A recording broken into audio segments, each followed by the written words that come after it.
Ауызашарға өте дәмді сорпа және жеңіл салат түрін дайындаймыз. Ыдысымызға етімізді салып, судан құямыз.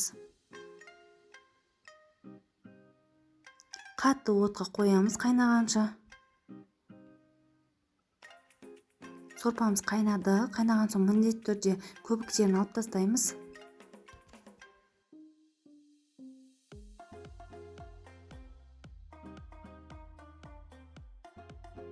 Бір ас қасық тұзымыздан саламыз.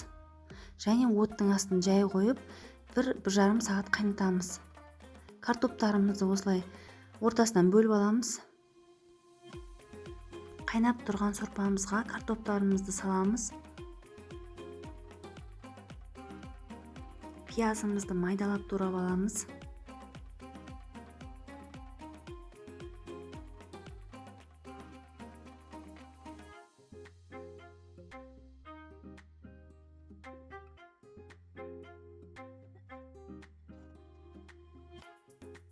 Болгар бұрышында соломкаға турап аламыз.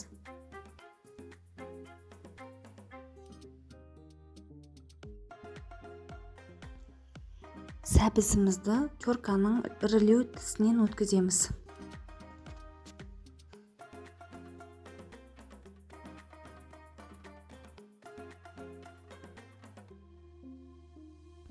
Табамызды қыздырып, майымыздан құямыз. Қызған майымызға пиязымызды салып, жақсылап сарғайғанша қуырып аламыз. Сонан соң сәбізімізді салып қуырамыз.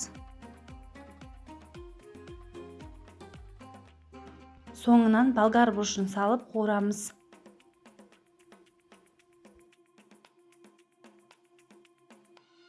Қуырмашымыз дайын болды. Енді осы қуырмашымызды қайнап тұрған сорпамызға саламыз.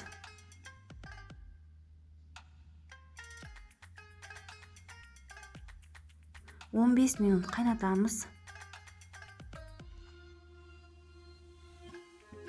Қымыздық шөбін жапырақтарын сабақтарынан ажыратып, жапырақтарын турап аламыз. Көк пиязымызды қатты майдаламай тураймыз. Және ас көгімізде турап аламыз. Сорпамыз дайын болған соң, барлық көк шөптерімізді салып, бәр жоғы 2-3 минут қайнатамыз.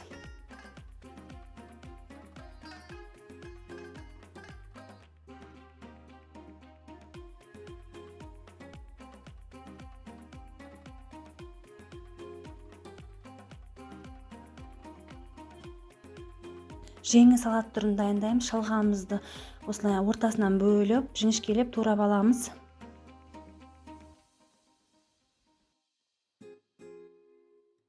Көк пиязымызды ұсақтап тураймыз. Ас көкті де ұсақтап тураймыз.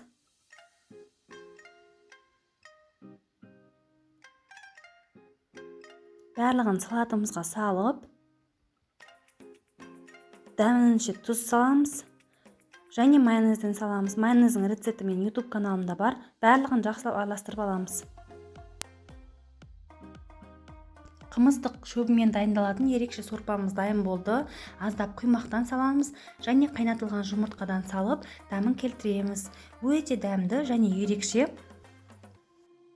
Ауызашарға не дайындарыңызды білмей жүрсеңіздер, міндетті түрде жасап көріңіздер. Ерекше сорпалардың қатарынан жатады. Жеңіл салатымыз өте дәмді және пайдалы болып келеді. Егер сіздерге видеоңызға лайк басып, пікір қалдыруды ұмытпаңыздар. Сау саламат болыңыздар.